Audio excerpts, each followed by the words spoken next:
ಎಲ್ಲರಿಗೂ ನನ್ನ ನಮಸ್ಕಾರಗಳು. ನಮ್ಮ ತೋಟದಲ್ಲಿ ಸಪೋಟ ಹಣ್ಣು ಮತ್ತು ರಾಮಫಲ ಹಣ್ಣು ಬಂದಿತ್ತು.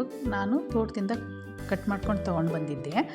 ಈಗ ನಾವು ಸಪೋಟ ಹಣ್ಣಿನ ಗಿಡನ ತೋರಿಸ್ತೀನಿ ನೋಡಿ. ಸಪೋಟ ಹಣ್ಣಿನ ಗಿಡ ತುಂಬ ಚೆನ್ನಾಗಿ ಬಂದಿದೆ. ನಮ್ಮ ತೋಟದಲ್ಲಿರೋ ಸಪೋಟ ಹಣ್ಣು ತುಂಬ ಚೆನ್ನಾಗಿ ಟೇಸ್ಟಿಯಾಗಿ ಕೂಡ ಇರುತ್ತೆ. ನಾವು ಯಾವುದೇ ರೀತಿ ಔಷಧಿ ಸಿಂಪಡಣೆ ಮಾಡೋದಿಲ್ಲ. ತುಂಬ ಚೆನ್ನಾಗಿ ಹಣ್ಣು ಕೂಡ ಬಂದಿದೆ.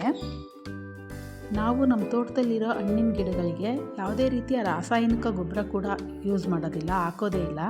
ಏಕೆಂದರೆ ಹಣ್ಣಿನ ಮರದಲ್ಲಿರೋ ಎಲೆಗಳೆಲ್ಲ ಉದುರಿಬಿಟ್ಟು ಅದಕ್ಕೆ ಆ ಗಿಡಕ್ಕೇ ಗೊಬ್ಬರ ಆಗುತ್ತೆ. ಹಣ್ಣಿನ ಗಿಡಗಳಿಗೆಲ್ಲ ನಾವು ಸಾಕಷ್ಟು ನೀರು ಬಿಡ್ತೀವಿ ಅಷ್ಟೇ. ನಮಗೆ ಇದರಿಂದ ತುಂಬ ಹಣ್ಣುಗಳು ಬರಲಿ ಅನ್ನೋ ಎಕ್ಸ್ಪೆಕ್ಟೇಷನ್ ಇಲ್ಲ. ಏಕೆಂದರೆ ನಾವು ಇದನ್ನು ಮಾರಾಟ ಮಾಡೋದಿಲ್ಲ. ಮನೆಗೆ ಬೇಕಾಗೋಷ್ಟು ಹಣ್ಣು ಮತ್ತು ನಮ್ಮ ತೋಟದಲ್ಲಿ ಕೆಲಸ ಮಾಡೋರಿಗೆ ತಿನ್ನೋದಕ್ಕಾಗೋಷ್ಟು ಹಣ್ಣಿದ್ರೆ ಸಾಕು. ನಾವು ತುಂಬ ಅದೇ ಗಿಡದಲ್ಲಿ ದೋರ್ಗಾಯ ಆದಾಗ ಮಾತ್ರ ಕಿತ್ಕೊಂಡು ಬರ್ತೀವಿ, ಸ್ವಲ್ಪನೇ. ಅಷ್ಟು ಹಣ್ಣನ್ನು ಒಂದೇ ಸರಿ ಕೀಳೋದಿಲ್ಲ.